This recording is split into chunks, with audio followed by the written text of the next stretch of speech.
Hey guys, welcome back to Electrical Car Repair Live. Thank you guys for watching and subscribing to the channel. In today's video guys, if you have a BMW such as X1 or X3 guys with a 2.0 4-cylinder gasoline engine guys, and you need to find the timing marks, that's what we'll be covering today. Many of you asked me to provide timing marks and instructions about the timing chain guys. Now that same engine, it's known as the N20, if you have N20 or N26 engine guys, has been used in multiple BMWs including 3 and 5 series guys. So we're demonstrating on this 5 series, but it's practically the same engines for many years on X1 and X3 with a 4-cylinder gasoline N20 and N26 engine. Now, quick introduction guys, every single car we get at the shop, including this one here, we make at least 200 to 300 videos. Why? Simply because our mission at the shop is to save you as much money as we can. All we need in return, please guys subscribe to the channel, like the video, hopefully you will find the information helpful, and please give a like and subscribe so we can guys keep making these free videos to you. All the special tools that you are going to need, we'll have the link in the description of the video below for your convenience, so please guys check it out. Now, this is the car right here. This is a 2013 BMW 528i, but the same engine guys, as I said, has been used in multiple BMWs, and X1 and X3 with the N20 N26 engine will be the same procedure. If you guys, okay, as you know, some of them are prone to timing chain failures, okay, timing guides, pieces falling apart. If you guys, okay, if you have one of those, you must see the video guys about the timing chain replacement, complete video, everything from start to finish. It's on our main channel. It's called How to Repair guys. Please check it out guys. As you know, we have 3 channels. The top one, okay, has everything on N20 engine and N26, how to remove and replace timing chain guys. Very detailed video, so please check it out. But how you guys know about the timing marks? Unfortunately, you do not have any timing marks, anything like that. You guys have to use special tools, 3 different tools, okay, to actually install your remove, replace and install your timing chain. So we're going to share that with you guys. They will be listed in the description of the video below. This is one of the tools here, okay, that's that part of the tool.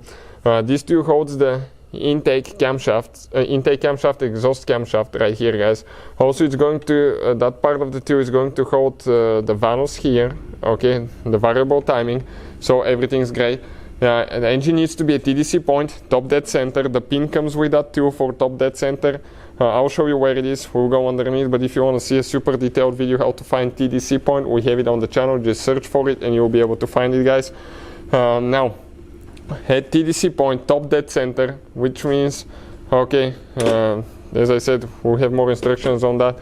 You have to install the TDC pin, install these tools guys, install, okay, that front tool, and now you're going to need 2 more tools.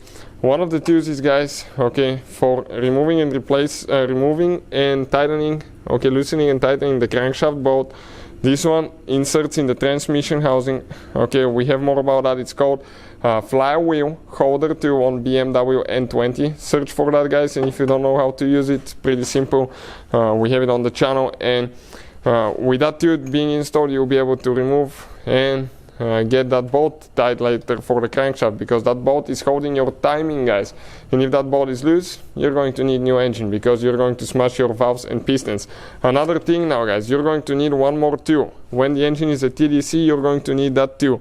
This is for the oil pump timing chain, but even if you don't want to replace the oil pump timing chain, okay, you're still going to need that tool right here, because this is the one that at TDC point, the counterbalance shaft needs to be aligned, otherwise your engine will run like crap. It will have terrible vibrations and it will not run smooth. So I will go underneath now and show you, okay, where you're going to use that tool as well guys. So let me get under the car now. Okay, it's a little bit of a tight fit here, but we make it work guys.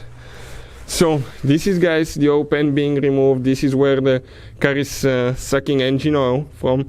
You remove that 10mm bolt, you pull that, okay, that thing out all the way, and you're going to install that special tool right here when the engine is a TDC and the counterbalance shaft is aligned. Okay, you're going to see through the hole there is a special mark. You're going to insert the bolt here and the other here and get it tight, and it will stay there guys, so it can hold it. The TDC pin is right there. You can see that's where it's installed, but we have the complete video about the TDC pin and finding top dead center. Another thing, right here, that's where you're going to install your transmission holder too on the automatic transmission guys. So right there. And we have more about that, as I said. Just search for flywheel holder 2 on BMW N20 or N26 on our channel, and you will be able to find it, guys. Thank you for watching. Please subscribe to the channel for more videos, and see you guys next time.